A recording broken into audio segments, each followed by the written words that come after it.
So I am a naturopathic nutritional therapist and been trained in functional medicine. And what that means is that my training is very much fact-based. It's around science and treating the whole person. And what we want to try and do is find the root cause of what's happening, rather than, you know, if you go to the doctor with a headache, you get a tablet to deal with the headache. We look at the headache and say, okay, well, let's get a tablet to get rid of it, but then what's causing it? And that's very much the sort of Salus philosophy as well, is kind of looking at the root cause and trying to kind of heal from the inside out. So today we're going to be talking about mood and sleep. And I think it's really important to understand that the food that we eat are basically the raw ingredients for every single body function that we have. So really eating a balanced diet is the best way to ensure we have all the ingredients that we need to support our well-being going forward. Well, obviously I'm going to talk to you today about being much more targeted about it, but ultimately, if you can eat this wide and diverse diet, you are giving the body the ingredients it needs to do everything it needs to do. And the key is to kind of keep that variety, if at all possible. So as a nutritionist, I always think about the gut as being the core of our health. And we call it the second brain. And I do wonder if we should call it the first brain, because we have this kind of highway that connects our brain and our gut. And this is really key when we're talking about mood, which is what we're going to be talking about today. And it's really important to understand how, you know, how that connection is. But the vagus nerve, which is this super highway, this connection from gut to brain, it's the biggest nerve in our body, and we can see it on autopsy and stuff. But I think the interesting thing is that 80% of the fibers, 80% of the messengers go from the gut to the brain. Only 20% go from the brain to the gut. So when we talk about, you know, a gut feeling, are we feeling it in our gut before our brain, and our brain is reacting to that 80% of the signals being in our gut?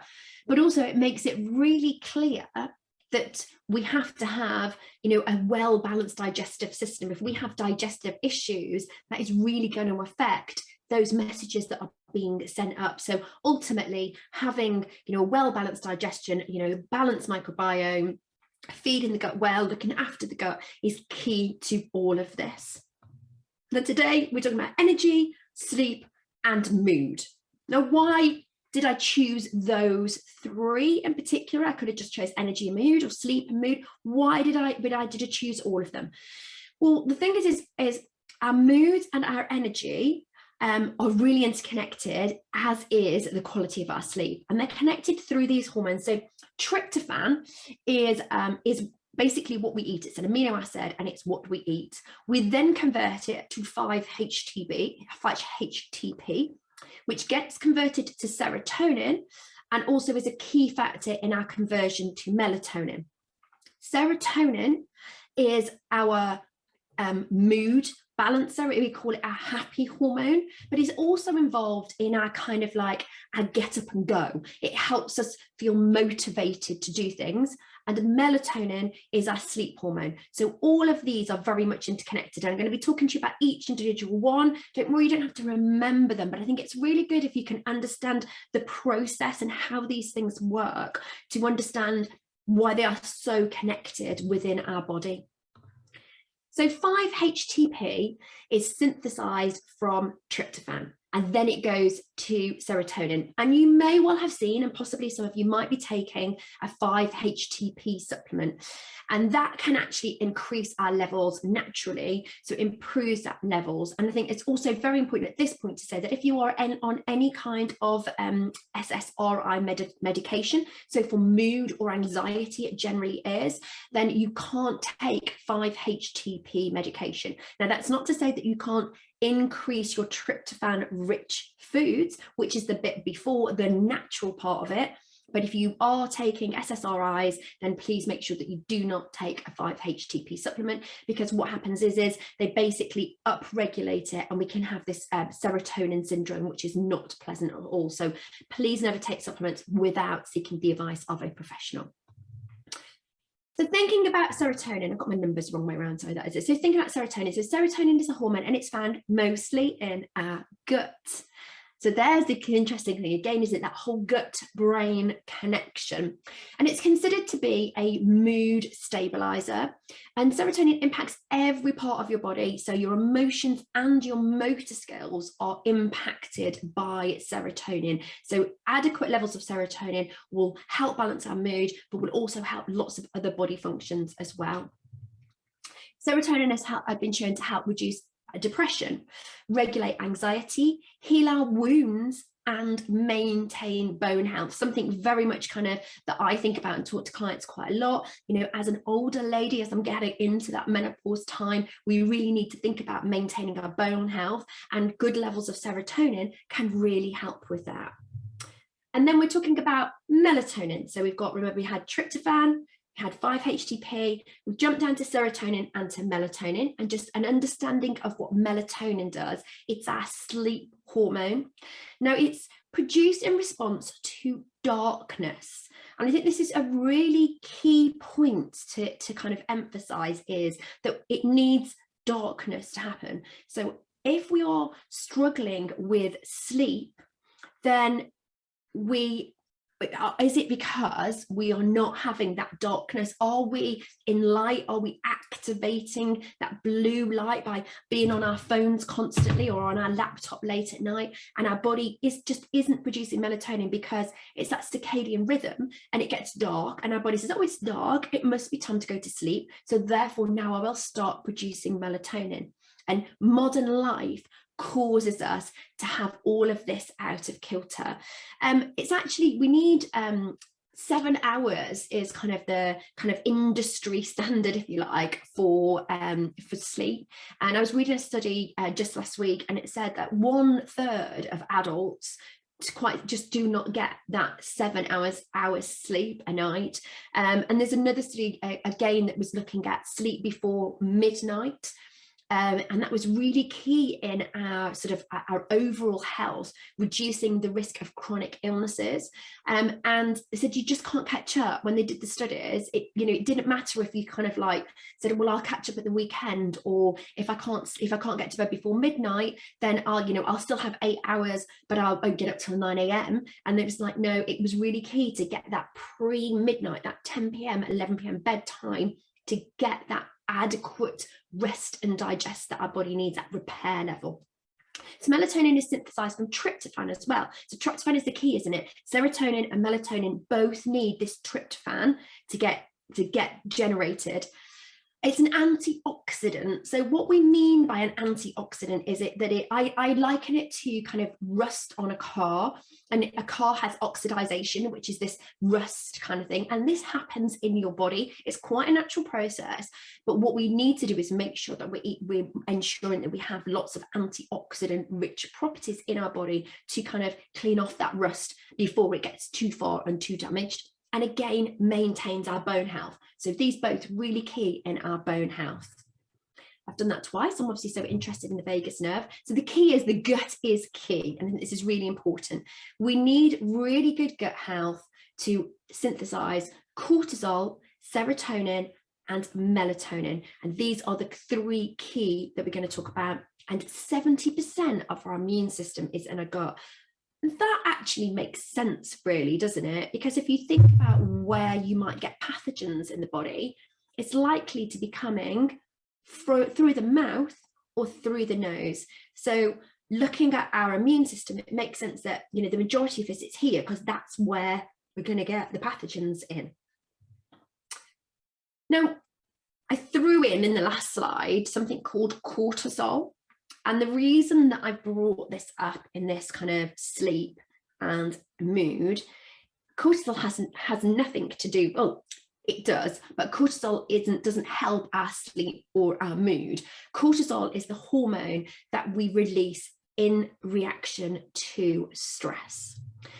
It's our sympathetic nervous system. So this is our fight, our flight, or our freeze. And cortisol interacts with our serotonin receptors in the brain. And this is key while we're talking about serotonin, our mood hormone, and melatonin, our sleep hormone. is that cortisol interacts with that. Cortisol is also a priority hormone. So it's our fight or flight. It is our survival hormone. And therefore, if we are in stress, and modern life can be stressful, it's kind of long-term chronic stress. So that worry, that anxiety is a stress reaction, and it causes our body to create cortisol. And the cortisol not only reacts with the serotonin receptors in the brain, it takes priority over creating other hormones such as serotonin and melatonin.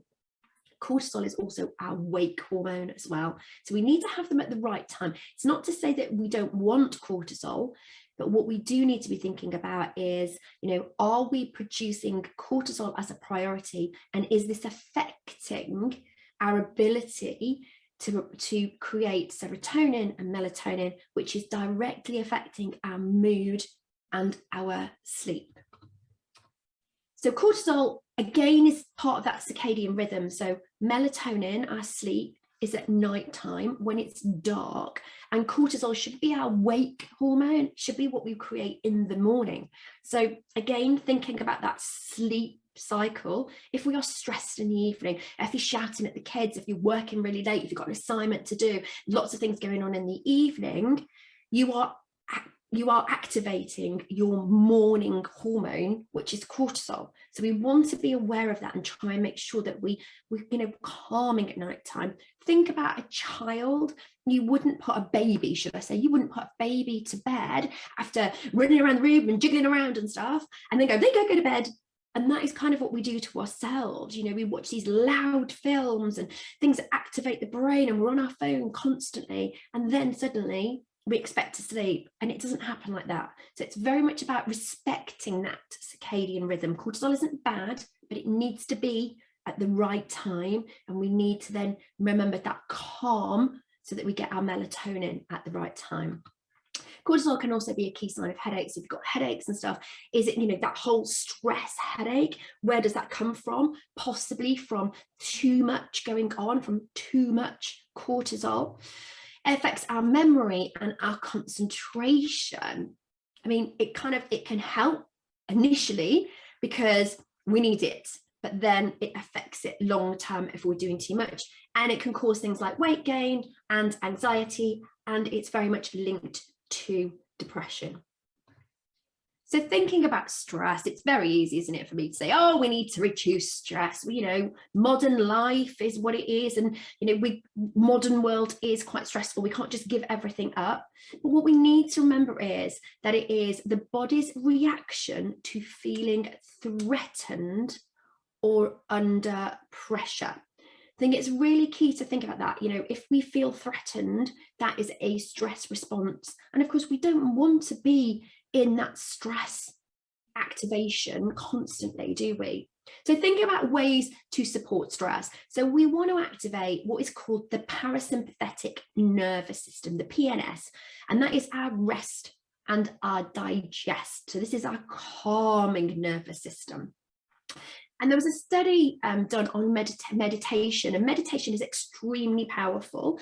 And it was done on neurophysical changes in stress-mediated depression. So taking clients who were depressed and then getting them to practice meditation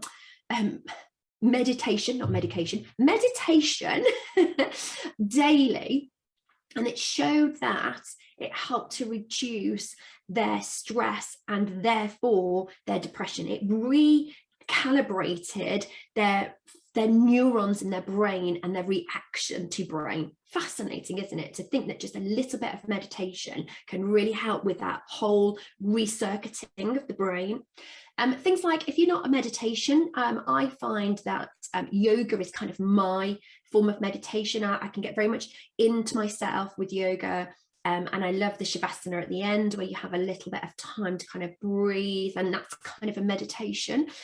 So if you can't do the kind of a full meditation practice, there's lots of great apps out there. Calm is a really good one that helps you with that. And there is a key to kind of building up slowly with meditation. Don't just suddenly think that you're going to be able to do half an hour meditation just straight off the bat. Just do a couple of minutes.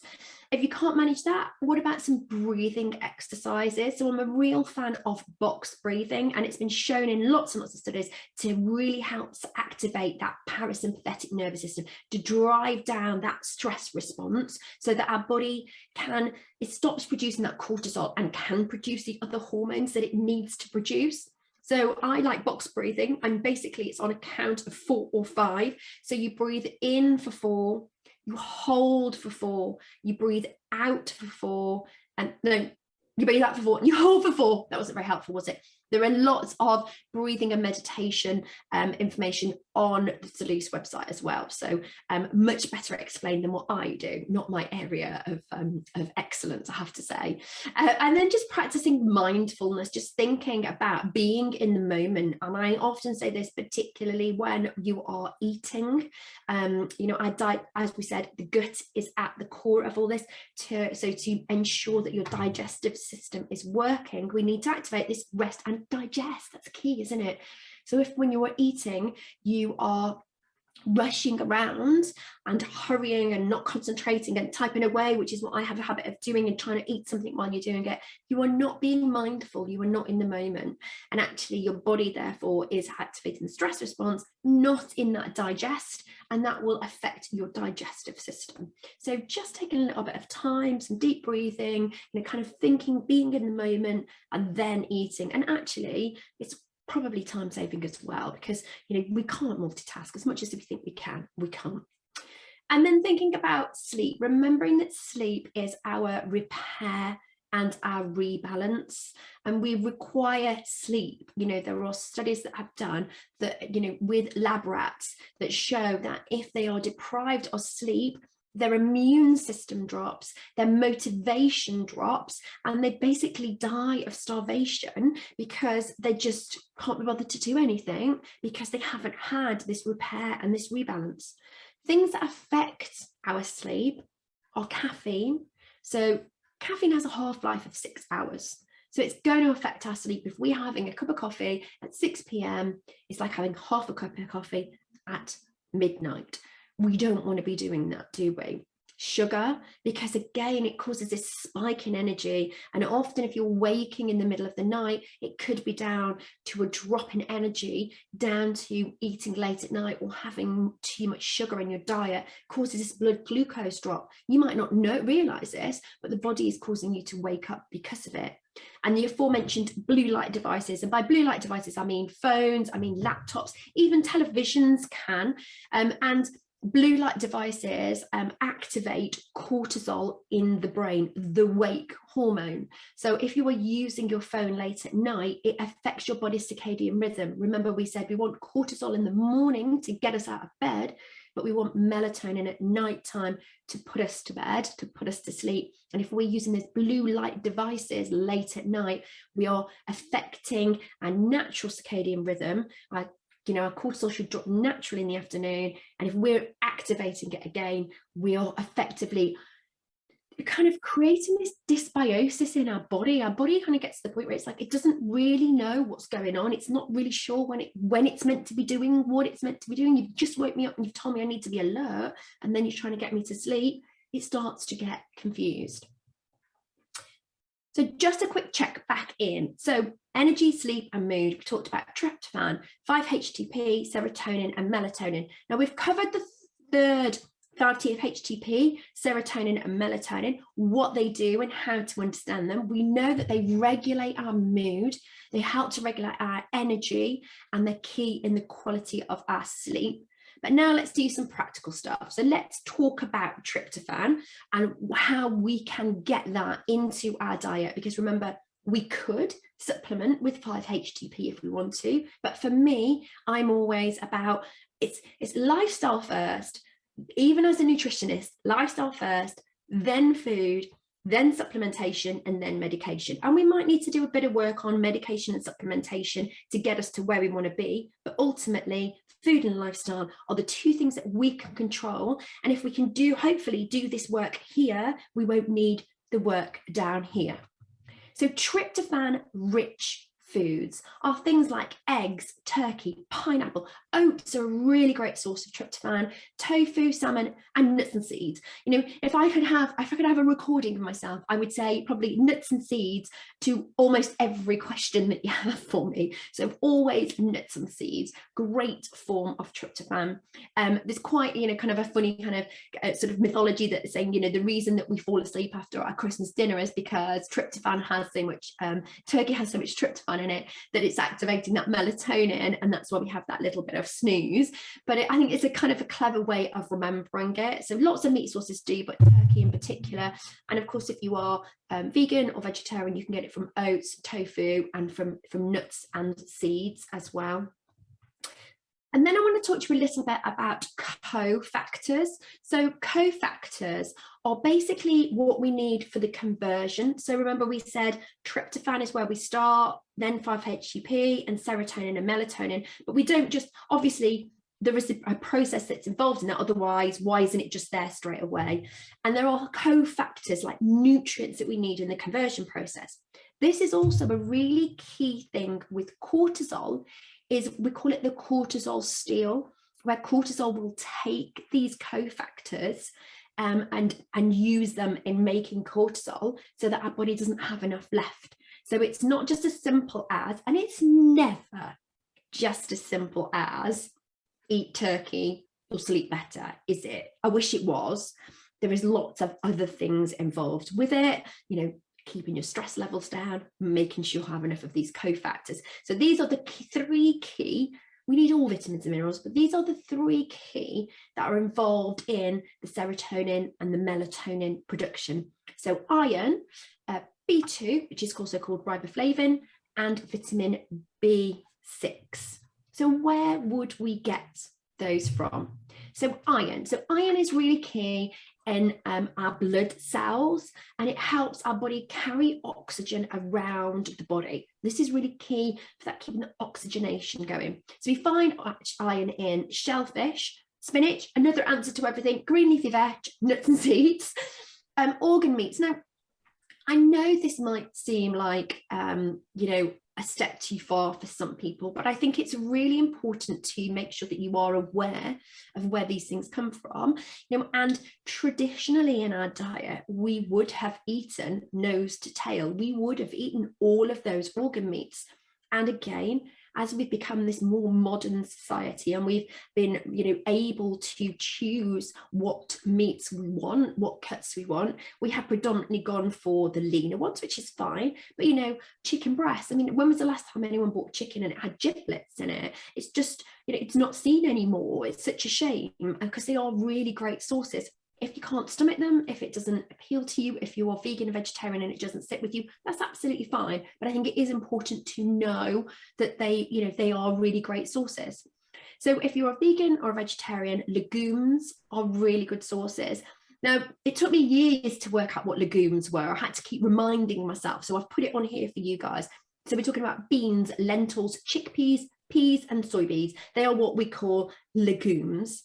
And then pumpkin seeds, all nuts and seeds, but particularly pumpkin seeds are good sources of iron, and quinoa. Quinoa is my personal favourite. I don't really have rice anymore. I have quinoa much more often. It is a complete protein as well, a very low allergenic food, really good grain. So if you haven't tried quinoa, give it a go, because it's just full of so many vitamins and minerals, high in protein as well, and a good source of iron. Vitamin B2. So vitamin B2 helps us convert food into energy, because it doesn't just come in and then, you know, and we need things to do it. So it helps our energy levels, as well as serotonin and melatonin. So we find in eggs, again, organ meats, chicken, salmon, and then the vegetarian options, almonds, particularly, again, all nuts and seeds, but almonds are particularly good sources, and that wonderful spinach again. And then vitamin B6. Now, Vitamin B6 is the building blocks of hormones. So as women, I know there are plenty of men in Salus, so I'm not excluding you guys, but particularly as women, we need good sources of B6, but we're also making the male hormones as well. So B6 is really key in testosterone, in estrogen and progesterone production. So really key for all of us to get good levels of B6. And we get that from fish, chicken, tofu, sweet potato and avocado.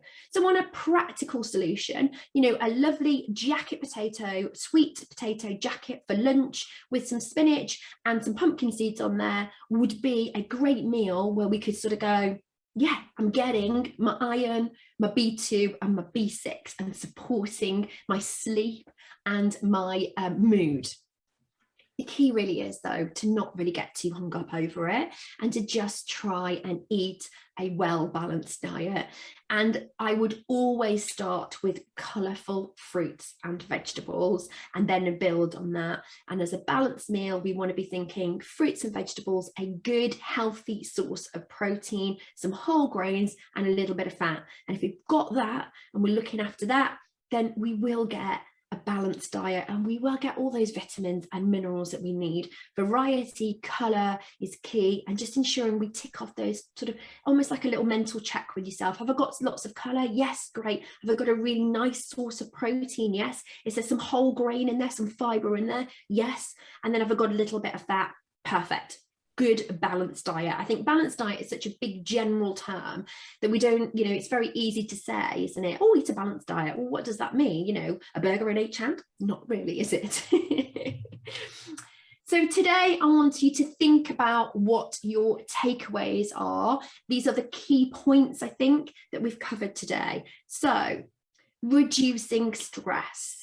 So although cortisol isn't key to our mood and our sleep, it interferes with our ability to make those hormones which help us improve our mood and improve our sleep. So reducing stress, lowering levels of cortisol when they are not needed. Increasing tryptophan rich foods. So I've given you some ideas and some cofactors and stuff, so hopefully you remember those. Of course, we're all going to remember turkey, nuts and seeds, tofu, eggs, all really great sources of tryptophan. Eating a wide and colourful diet, so we get all of those cofactors, and this is for essentially for every aspect of health. It isn't just you know, the mood and sleep. We need a wide colourful diet for every sort of aspect. Stop using our phone for bed. So simple, so easy. If I could get one thing for everyone to do, would be put your phone to bed at least an hour before you go to bed. And remembering that gut health is key. Serotonin is synthesized in the gut. This is our happy hormone. So remembering that, looking after our gut is absolutely key. So that's it from me today. You can visit mysalus.org UK to view our online wellbeing courses, and this will be part of that as well. I also have several on there, so if you like the presentation today, you can kind of look me up and look for more of mine. So I'm going to stop